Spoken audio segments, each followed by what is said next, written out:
Good afternoon, everybody. This is David Cerns from Haley Marketing, and welcome to today's Lunch with Haley webinar.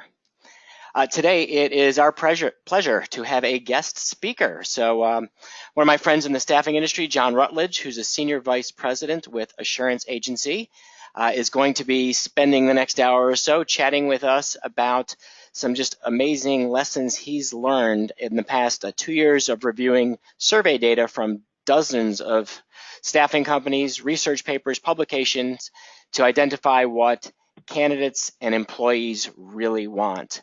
If you don't know John, he's one of the industry's leading experts in the impact of the Affordable Care Act and what it's done to and for the staffing industry. And one of the things that I didn't know till that recently is John is also a former staffing firm owner, so he completely understands what it's like to be in your shoes. And John, I'll let you take it away. Well, thank you very much, David.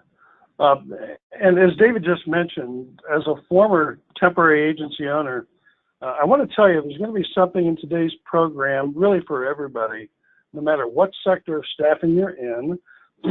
It will apply to both your permanent and your temporary populations. The application of the data that we're going to discuss may vary a little bit, but the principles and certainly the data are really going to be the same across the board for everybody.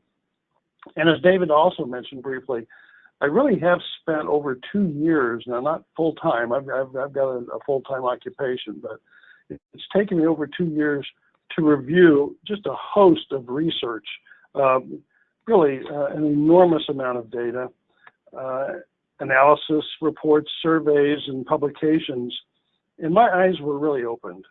I do want to assure you this is not about me promoting insurance. In fact, most of what you'll learn from me today should lead you to be able to make changes for minimal, if no cost at all. So I'm not here trying to sell or promote more insurance. As you may have noticed in the title of the slide a few minutes ago, this really is about data. So I'm going to ask you today not to believe me, but to believe the data or not. And according to the data, actually, about 75% of you come to the program today with a set of beliefs that is completely contrary to what the data says about what employees and candidates want. So you're coming from an opposite belief system of what employees and candidates survey data says, but that also creates opportunity. So for those of you who do buy into the data and will apply the principles, you have a real opportunity to grow your business. But I do want to talk a little bit about the fact that there is a disconnect between what management and employees want. And I also want to tell you, as you already know, I'm sure, this is not your father's or mother's or even grandparents' staffing industry. So there's a new perspective. Historically, the absence of employee benefits was a major appeal to owning and operating a temporary employment agency because you didn't have the expense load of employee benefits. The ACA has really changed things. All of you had to adopt required compliant plans, certainly if you were large enough, but most of you consider those just compliance measures and don't recognize them as employee benefits. The candidates and employees were taught that the ACA began promoting and offering health insurance, and they see it as employee benefits. So by not recognizing these plans as true employee benefits, you're really failing to fully leverage the ACA. Now, most of you have probably seen that you're making a profit off of the ACA, but I'm here to tell you you can leverage it even further than that. Now, one thing I can't do is I can't increase the size of the U.S. labor pool.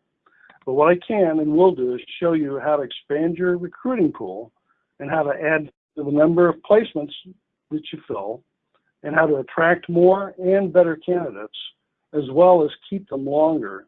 And ultimately, this will increase your profits.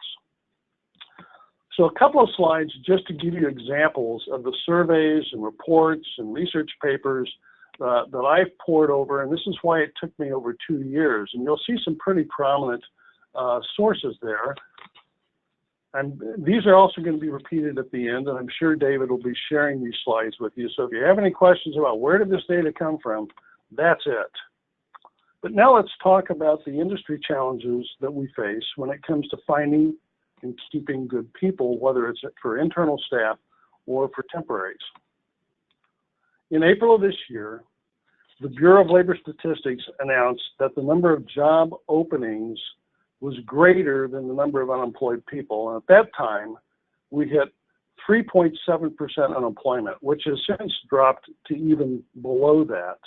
And despite talks about a slowdown, we continue to see that unemployment rate be very low. And there's continued talk about, are we at what they call full employment? We know that more than half of job seekers today are in a position to receive or are receiving multiple job offers. And again, that's not just for your internal staff, that's all job seekers aggregated together. And when it comes to candidates making decisions about what offer to accept, there are three primary factors. Those factors have to do with the culture of the organization as the candidate perceives it, the reputation of the employer, and how the candidate believes they will be treated overall as an employee. And that treatment really boils down to two primary things in the candidate's eyes, and those are benefits and compensation. Now, make no mistake, businesses in all industries and of all sizes feel the pressure to pay more and to provide more and better benefits. Many employers today are requiring staffing firms and contractors to provide benefits and provide a higher wage. We've seen Target raise their minimum wage to $15 an hour. Walmart has also raised its minimum wage. Certain cities are doing it. As you know, if you're in San Francisco at all, you know that the minimum wage there is at $15.59. Also, a lot of these employers are starting to require staffing firms and contractors to provide certain levels of benefits. Most recently, a group of U.S. congressmen, and this is kind of a frightening thought, but they are beginning to press to create some type of a bill that would require employers to convert your temps into their permanent employees with benefits and be on your customer's payroll. And it's really over the issue of employee benefits and compensation.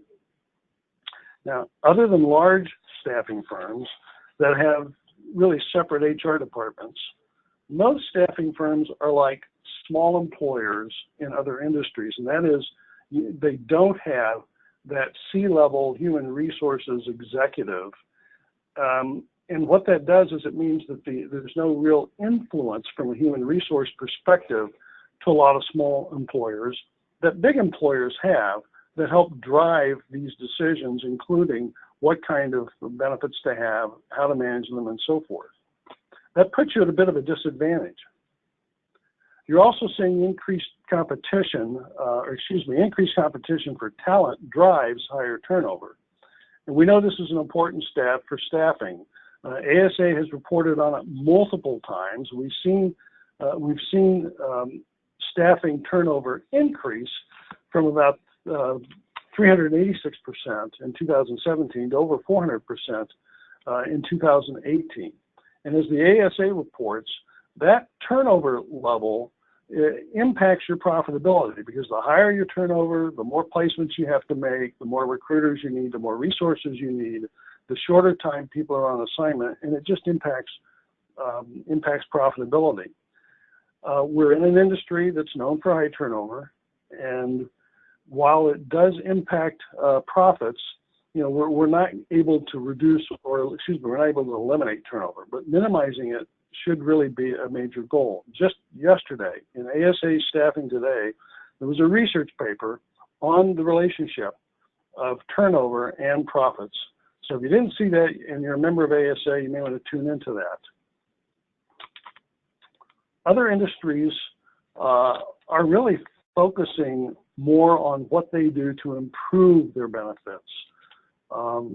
This impacts a lot of things, especially when it comes to your recruiting for your permanent staff.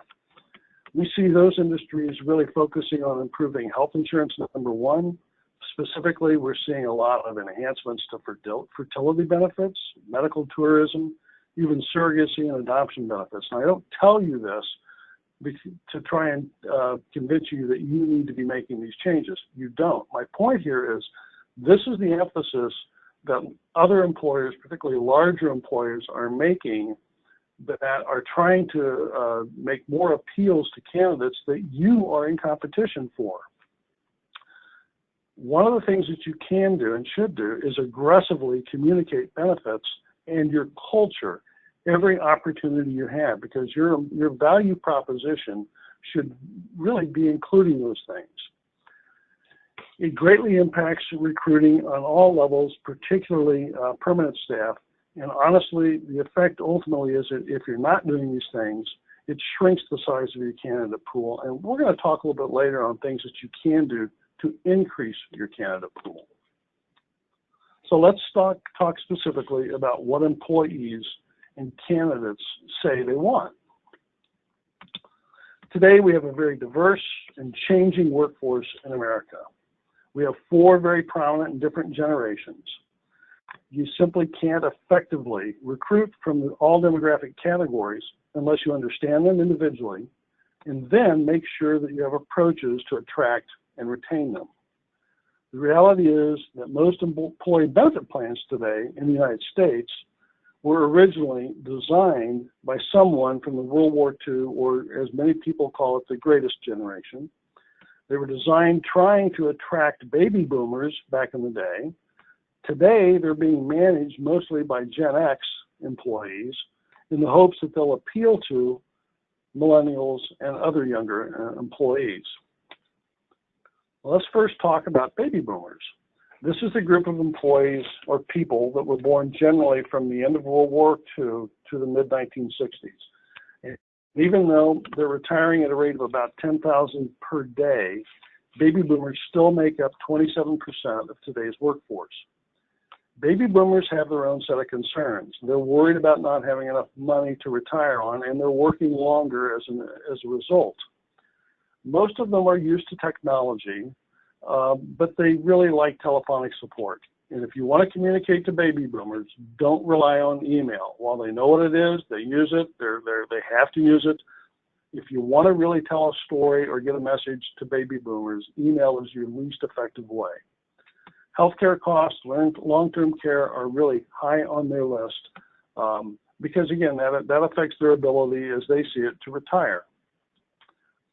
Now, Generation X is that generation that came after baby boomers, and they're generally born from about 1965 to 1980. Personal finance is number one with them. They're simply saving less than other generations are. They prefer communication through email and telephone. So unlike baby boomers who will use email, but it's not a really preferred method, this is a great way to communicate to Generation X. They like a choice of different benefits, and simpler is better. Generation X makes up about 1/5 of the workforce, so we can't just ignore them. Millennials, of course, make up the highest share of workers today, as I think we probably all know. Now, this is the population born from about 1980 or 81 to the mid-1990s.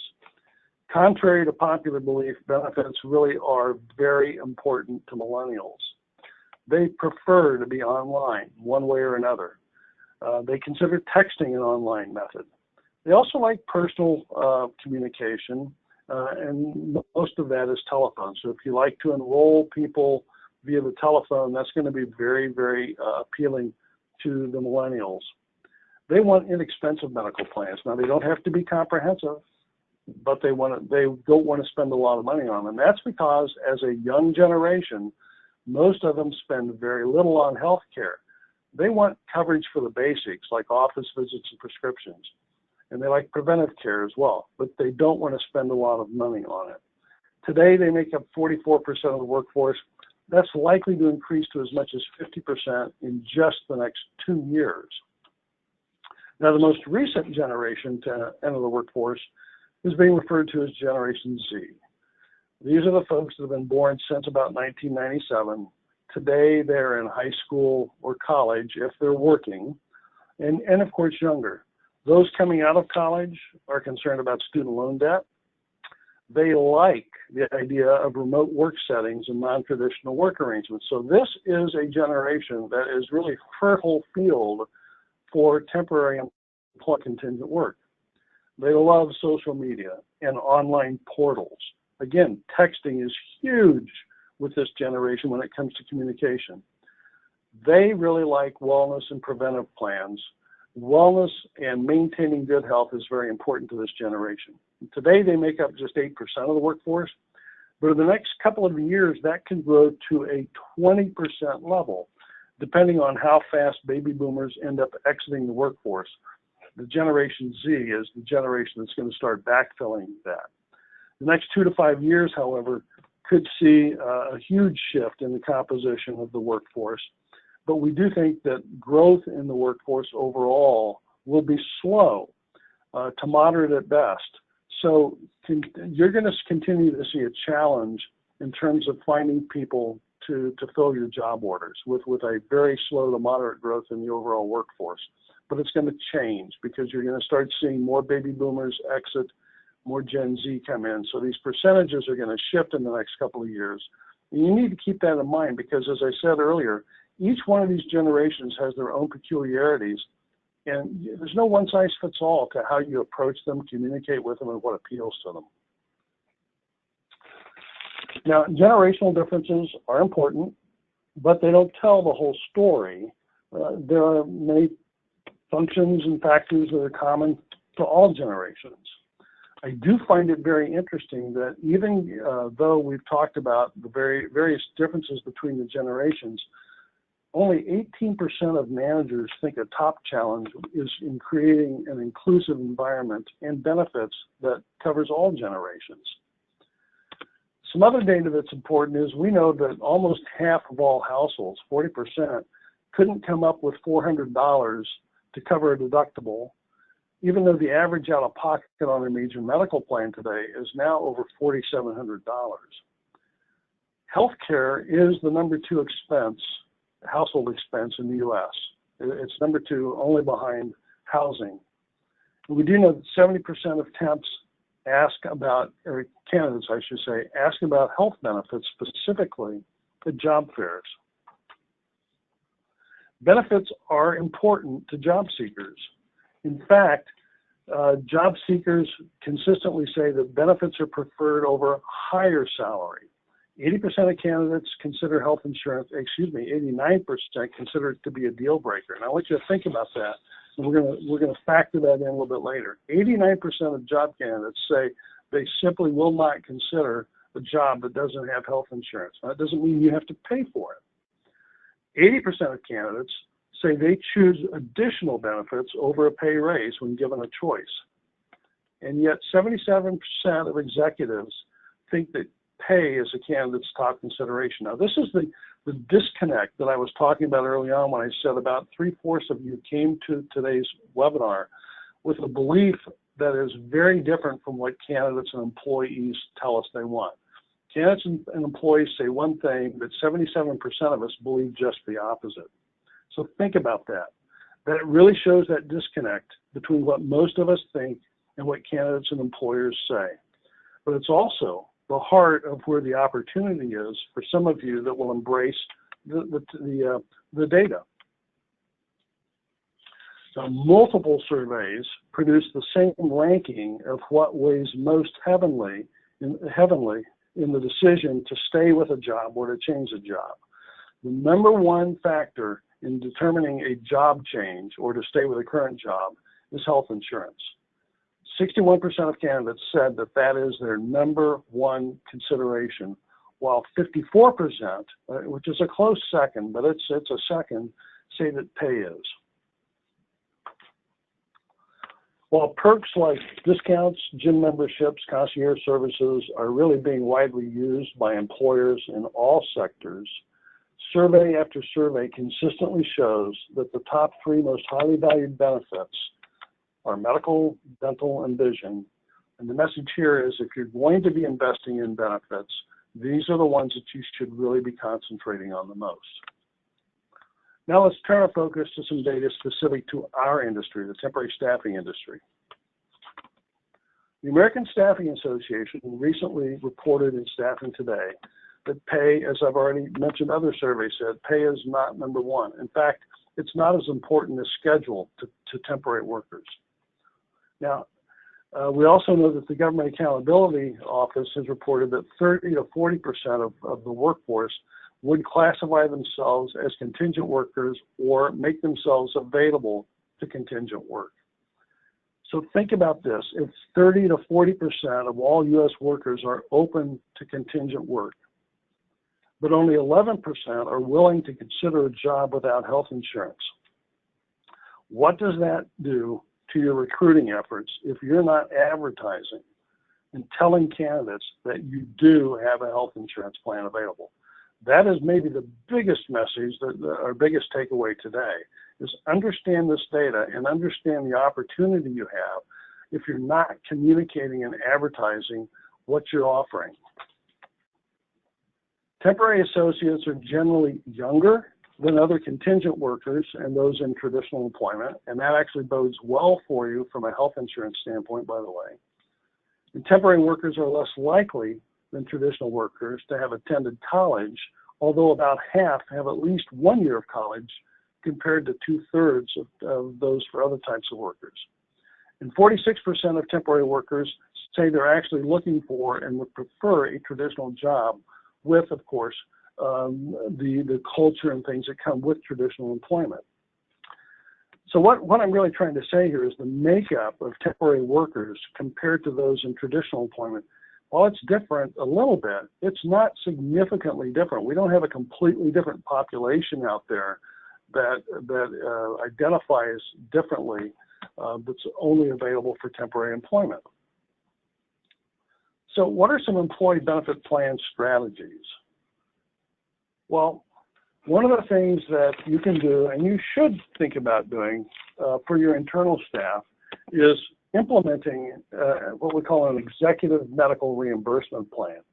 Now, this is not something that you can self-insure internally. You can't just adopt a plan and say, we'll cover the cost out of our general assets.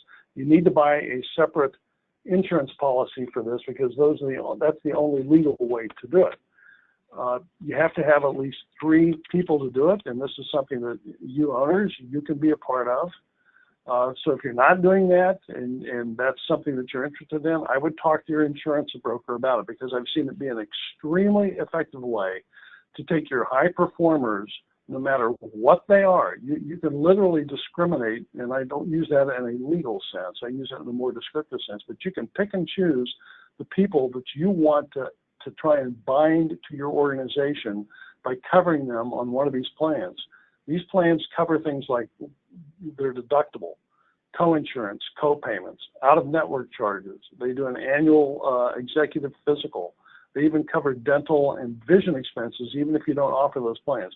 They are a great tool for your key employees.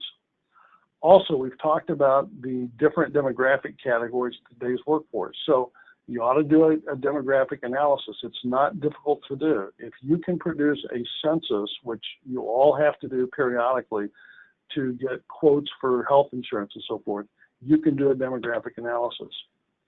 One of the biggest and simplest things you can do is stop thinking in ACA terms and start thinking employee benefits. Throughout this presentation, I will make reference to your quote-unquote ACA plans. That's only because that's how most of you refer to your temporary benefit plans. We really need to think of them as employee benefits instead of just compliance. And certainly look at the new generation of very low-cost, no-deductible health plans that are out there. Or if you still have a MEC plan, improve it and rename it. And you can do it at almost no cost. I'll talk specifically about that very shortly. And provide the right options. Employees of all generations like some options. You don't have to give them a huge menu of options, but certainly putting some packages together, package A versus package B for them to choose, is one way to do that, and it simplifies things for you. Make sure to include benefits information in all your job postings and social media.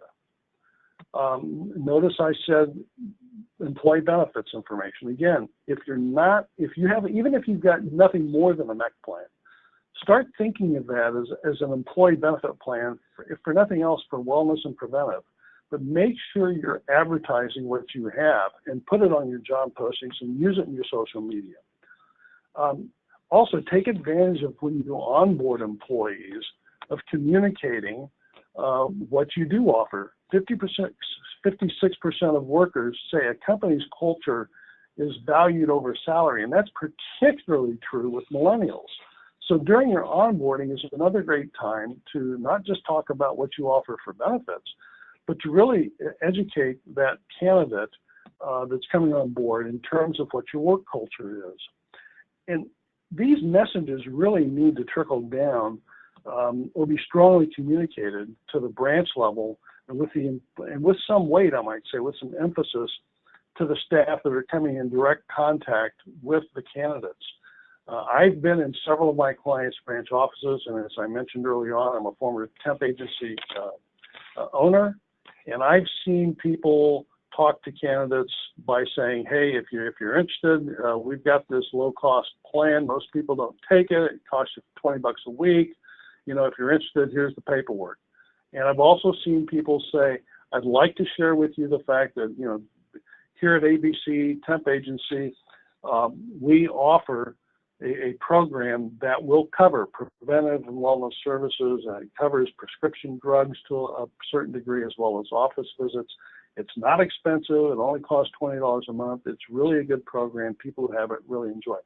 Those are two examples of how you can communicate to those candidates, and it makes all the difference in the world from a candidate's perspective, by the way. You absolutely can expand your candidate pool. You can appeal to a larger audience by taking advantage of technology for one way. For example, I encourage you to get rid of paper communications if you're still doing that for your offers of coverage and for enrolling employees. And there's ways to do that. Also, make sure you're communicating during your onboarding, as we talked about, things like your offers and what they include. Take full advantage of texting, auto texting, which can include more outbound text that you push out to talk about your benefit plans, to talk about when open enrollment is. You can even embed a link in those texts to remind employees, go here to view your benefits. But, you know, leverage technology as much as you possibly can. And again, we're going to talk more specifically about that.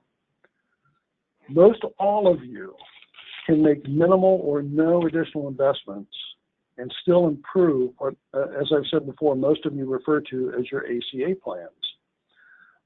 Again, I encourage you to drop that terminology from your language and start calling them employee benefits, because you can't really leverage the term ACA coverage to candidates and employees. Number one, if you still have the basic preventive MEC plan that's being out there just because you have to offer it as an employer, even though employees are no longer required to carry it, stop calling it MEC.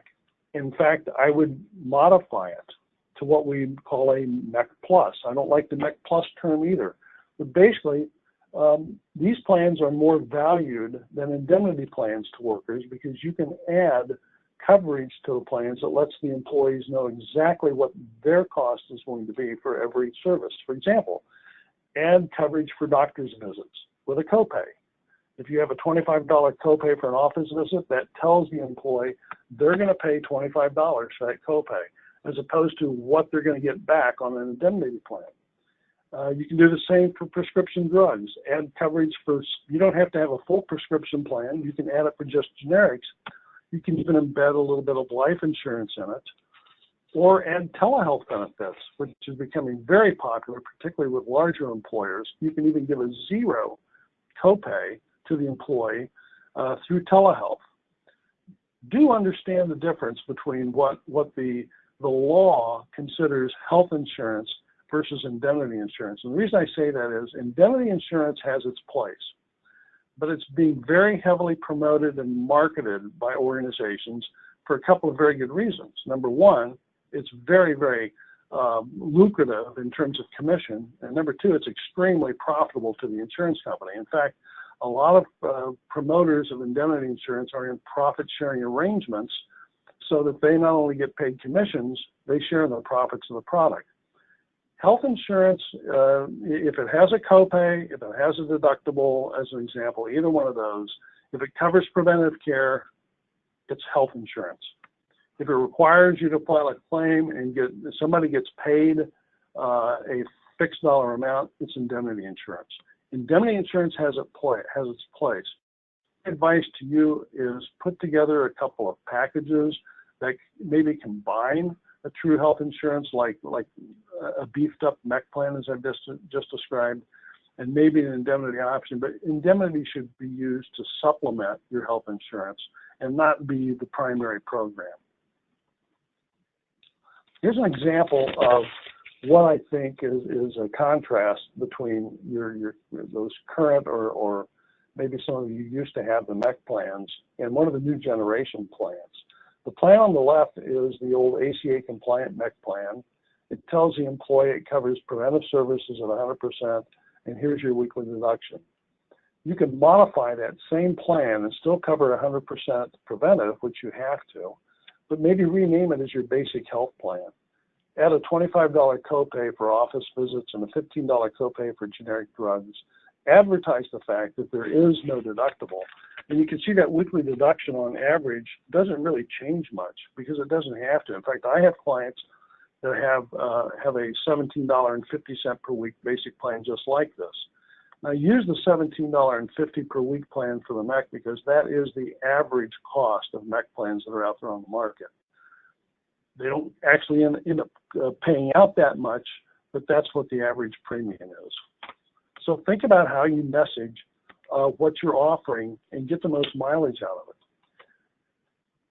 As we've discussed, improving your MEC plans really doesn't mean adding cost.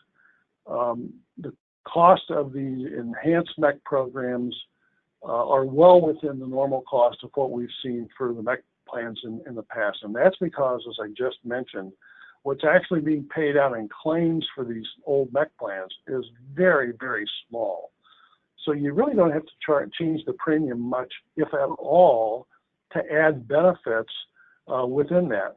And I've got lots of data for lots of clients that have increased the benefits on these plans to cover office visits and prescriptions, and they're still well within the premium of their old MEC plans, well within that premium. Another thing you should think about is where you invest your compensation dollars, period, and think of benefits as part of compensation. In down times, pay becomes more important. In good times, benefits rise as importance. But a dollar invested in benefits is going to generate more profit back to you compared to a dollar invested in payroll, and here's why. Benefits dollars carry no payroll burden. So on average, every dollar you pay out in payroll has an extra 14% payroll burden attached to it. You don't have that if you invest that dollar in employee benefits. And in downtimes, frankly, it's easier to cut back on benefits than it is to reduce salary. Now, I'm not suggesting you should all go out and invest heavily in benefits. I do think it's wise for you to at least consider, if you're not already doing it, make a small contribution toward your medical options. If you do it right, you're probably going to get that dollar back because there are ways to set these up so that the underwriting profits come back to help offset other expenses to you rather than to go to the insurance company. That's something, again, your insurance broker can help you show. Now, getting the kind of return you want out of any employee benefit really leads to a conversation about communication. And in 2019, communication also means we're going to talk about technology. There's three main types of listeners.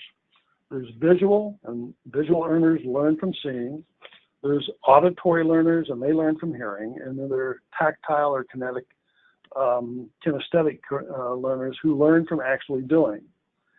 The workforce and the diversity in the workforce today means that there is no one-size-fits-all employee benefit program, and there's no one-size communication technology that will fit all. So think about different learning styles when you make communications decisions.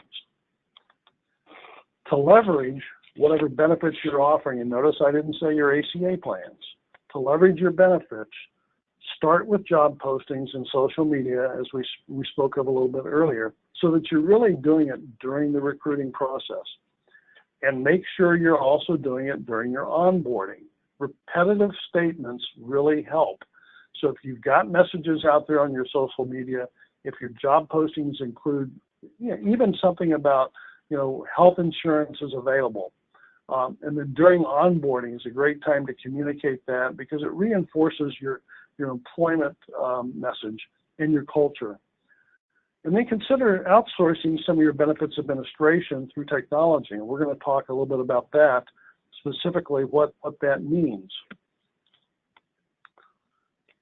When it comes to making offers of coverage and enrolling or documenting waivers, I like the idea of getting rid of paper and use technology. It's out there, it doesn't have to be expensive, and it's called benefits administration, or BenAdmin for short. It's an important and inexpensive way that you can manage administrative tasks and communicate with your employees. Communication really, really is important. We know that on average, Americans spend less than 20 minutes per year, and that's typically once a year, to decide what we're going to do about our health insurance that year. And yet healthcare, as I said earlier, is the #2 household expense in America, behind only housing. Now, how can we expect to understand our coverage, much less make an intelligent, informed decision about such an important item? Well, the answer is, of course, we can't. Dr. Richard Thaler, who won the Nobel Prize in economics just 2 years ago, tells us why and gives us some insight in what we should do. By the way, his specialty is behavioral economics. He had some extremely insightful comments and studies and research that led him to win the Nobel Prize. Thaler recommends that, and says better communication equates to better employee experiences and higher levels of engagement. He tells us that outbound communications are more effective for a decentralized workforce like staffing. What that means is outbound communications, as opposed to telling your employees, if you're interested in something, here's where you go. That's not outbound communications. Outbound communications would be things like sending text messages, sending emails, doing mailers if you're inclined to do that, but reaching out to your employees and doing it in a different way. Thaler suggests mandating choices, and that an opt-out is better than an opt-in. I'm going to explain that a little bit more. But make it simple. Again, packaged options work very well for all demographics, but make sure there's frequency in communication. I am a big fan of auto texting, for example, and sending predetermined text messages at different times to employees about their employee benefits. Provide decision support. So if you're using technology, a lot of the technology that's available in benefits administration includes things like calculators and ways that employees can predict how much they're going to use in their health plan to decide which health plan is best for them and so forth. So how information that affects us financially and that is used for financial decisions is presented really does have a great impact on how good a decision we're making. This helps explain why, and this is a very interesting statistic, over a third of employees who are offered a free retirement plan turn it down because they have to sign up for it. That's a stunning statistic. So an option that can be very effective if done correctly, and I really stress the fact that it needs to be done correctly, is to switch to a default enrollment with an opt-out. This is allowed by the Internal Revenue Service. It's been allowed since a 2002 revenue ruling.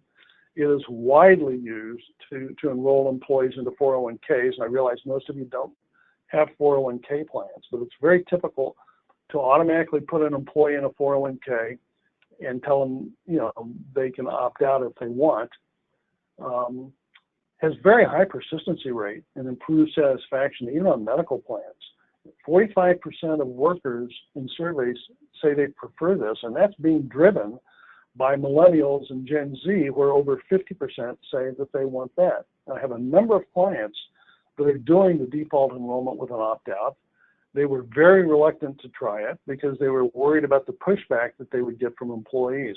But if it's communicated effectively up front, including a sign-off by the employee and an acknowledgement, we have found very high persistency and much higher satisfaction and a much higher participation rate than anybody ever thought, which really kind of bears out Thaler's research that we talked about on the previous slide.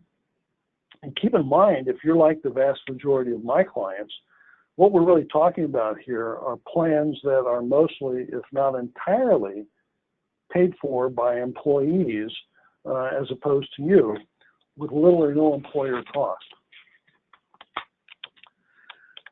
We're all aware of how much technology impacts every aspect of our lives, and there's just so much more that we could be doing to help us administer employee benefits. And I talked about this employee benefits administration, or BenAdmin type of technology. It's important because 76% of candidates really expect to be able to apply, receive feedback, and get communications, even on their benefits, electronically. And I bet most of you, or a lot of you, have moved to some type of technology during the employment process. 99% of respondents opened to text as opposed to 8% of emails, and a much higher response rate for responding to text. And by the way, a question that may be on your mind, because I've talked about texting several times during the program, texting to your employees about their employee benefits is not subject to the TCPA or CTIA opt-in requirements. You are free to do that without the employees having to opt in. When you look at benefits administration technology, and a lot of these are packaged with your insurance offerings, look for options that do include call centers. If you're doing applications, skills inventories, and so forth already, you can package and bundle onto that technology to do a whole host of things, especially managing your eligibility, offers of coverage, enrollments and waivers, and so forth. And there's some very good compliance reasons why you should use technology to be doing offers of coverage and tracking waivers and enrollments as opposed to doing it manually. That's another subject for your insurance broker to discuss, but it really boils down to, if you were ever put in the position of having to prove that you made offers of coverage to at least 95% of your full-time workers, if you have manual records and you accepted a non-response as a waiver, you could easily fail that and be subject to the A penalty, which would put most firms out of business, whether you're a staffing firm or not. So with all this information, where should you go from here? Well, I think you should first look for ways to beef up your current ACA plans, if you will, without adding cost. It really can be done. Believe me on that. Trust me. Work with your broker to do that. Do drop MEC and other ACA terms and start talking about those plans in employee benefit terms, because you're going to get a lot more mileage out of it. You're going to get a lot more engagement from your candidates out of it. Have your broker benchmark your plans. Have them compare your plans, both internal and for your temps, to what is out there for other staffing companies. The benchmark data is available. And make sure you have options that are going to appeal to multiple generations. But first, do an analysis of your demographics. Again, your broker can help you do this. Understand, what is the average age of your employee? What is the average age of those that are enrolling in your plans? What's the male-female ratio? What percentage of your population are millennials, baby boomers, and so forth? It's really not that hard to do. Then enlist help from your broker to create communications that will help you appeal to your workforce specifically, and certainly highlight benefits, not ACA coverage, and don't go silent on it, but post something out there with your job postings on your website, social media, I'd take a look at your onboarding process. If it's highly automated, then folding in a benefits administration technology is pretty simple to do. It can be integrated without a whole lot of difficulty, but that onboarding process can make a high impact statement to your candidates. And we've already talked about using benefits administration. I'll boil it down to this, ABC. A stands for analyze. Know your workforce and apply the data that we've talked about. B is for benchmark. Understand what your benefits are compared to your peer companies and make changes as needed. If you want to be in the mainstream and you're not, make some modifications. That goes for your internal staff plans as well as your temp workers. And C stands for communicate. It's so important to communicate and leverage what you're offering by telling candidates and employees, and do it consistently. And the best way to do that, the easiest way to do it, quite frankly, is using technology. Now, if you do need to get a hold of me, I am with Assurance Agency. You'll get these slides, I'm sure. I'm going to click one more time to show you the various sources of the data that we've been talking about today. Again, I'm sure you'll get copies of these slides. And with that, I'm going to kick it back over to David for Q&A and to talk about our upcoming Lunch with Haley series. David? Awesome. Thanks, John. Really appreciate all the information. There's a lot there, and thank you very much for sharing with everybody. Did have a few follow-up questions, and kind of in no particular order. You talk a lot about the impact of making benefits, a default option, more prevalent in the service offerings of staffing companies. Did you, in looking at the data, see any differences, whether it's a commercial staffing company, IT, engineering, accounting, healthcare, in terms of the impact of benefits based on the type of staffing a company did? I will tell you, it really makes very little, if any, difference at all. I would say if you're doing commercial, especially light industrial staffing, my experience is you have a bias to believe that these kinds of tactics aren't going to work with that population. I'm telling you that's not the case. Certainly what you offer a professional, if you're in professional staffing, the benefits are going to be different than if you're doing commercial staffing. But, that's the only difference. If you do the opt-in, I have multiple light industrial and commercial staffing clients doing the auto-enroll and opt-out. It's working beautifully for them, and I mean beautifully. Yeah, that's excellent. When you start doing the auto-enrollment is, and this is part of my naivete here, but what kind of overall impact does it have on a staffing company's costs? Well, what I see most prevalent is to auto-enroll into these low-cost plans that are primarily being paid by the worker. So the reality is, study after study, and I've got a couple of case studies on this, have shown that if you do it right, and I keep stressing you really need to do it right. There's a right way and a wrong way. We don't have time to go into all the right way, but talk to your broker about it or call me if you want. If you do it right, these plans will generate underwriting profits, is the term that we use, that can come back and be used legally to offset the employer's expenses, potentially, and I've seen it very often, to the tune of not being any cost to the employer at all. Wow. It's, again, you need to set it up right. And one thing you mentioned earlier on that made my ears perk up is, making sure that you leverage the fact that you're providing benefits in every job posting and on social media. In your experience, is it important to just talk about benefits in general, or are there specific things that a staffing company should talk about in their communication? Well, obviously, you don't want to communicate that you're offering something that you're not. So I always recommend have at least a health insurance plan. And again, I want to distinguish health insurance from indemnity, because I know indemnity plans are very, very heavily marketed. And legally, they don't qualify as health insurance. And by the way, you're not going to make any profits off of underwriting profits off of indemnity plans. So let's assume that you've got one of these low-cost plans that we still call a little bit MEC Plus. Again, I want to get away from that ACA language. But that's a health insurance plan. And maybe you also have a voluntary, by the way, it's a voluntary health insurance plan.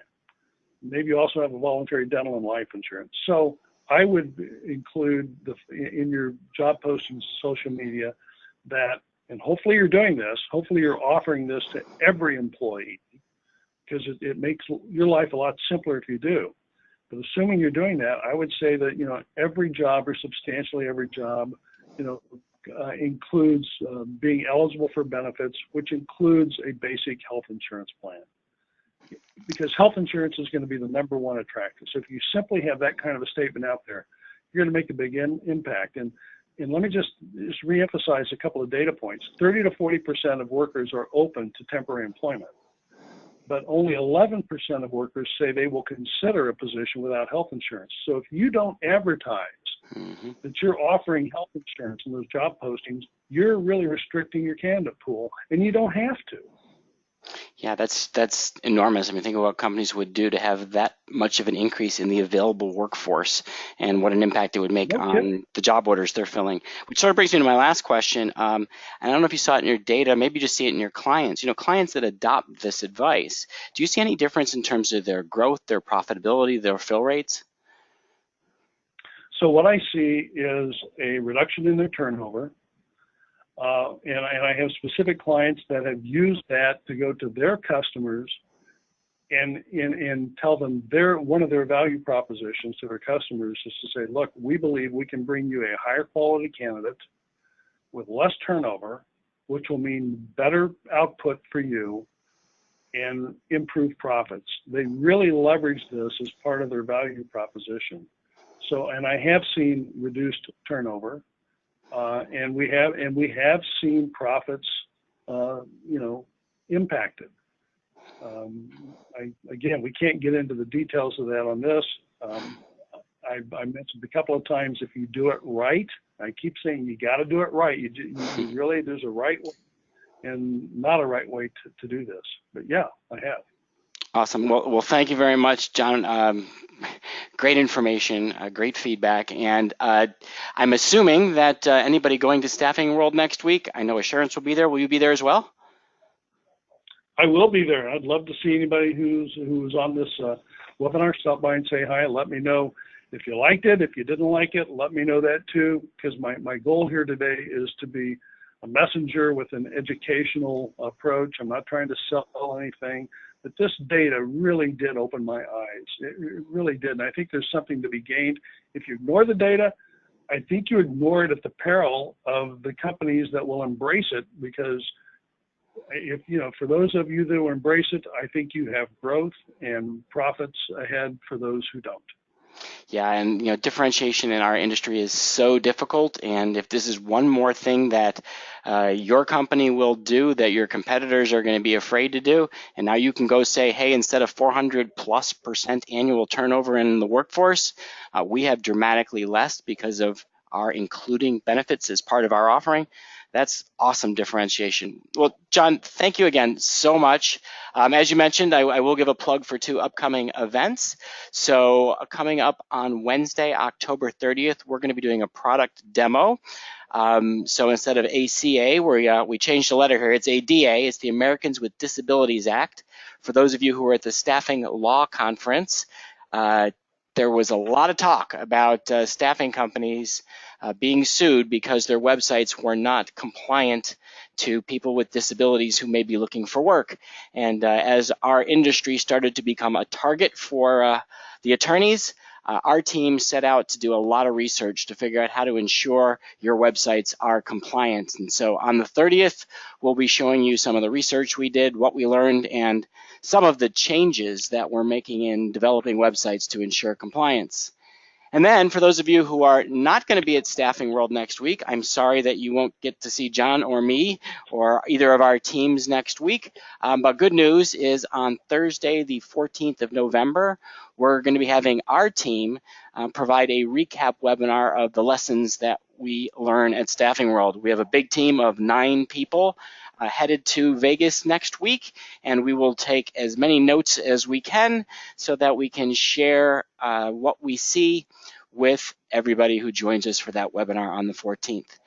From all of us at Haley Marketing, a huge thank you to John in Assurance for the time today, and to all of you for being part of today's Lunch with Haley webinar.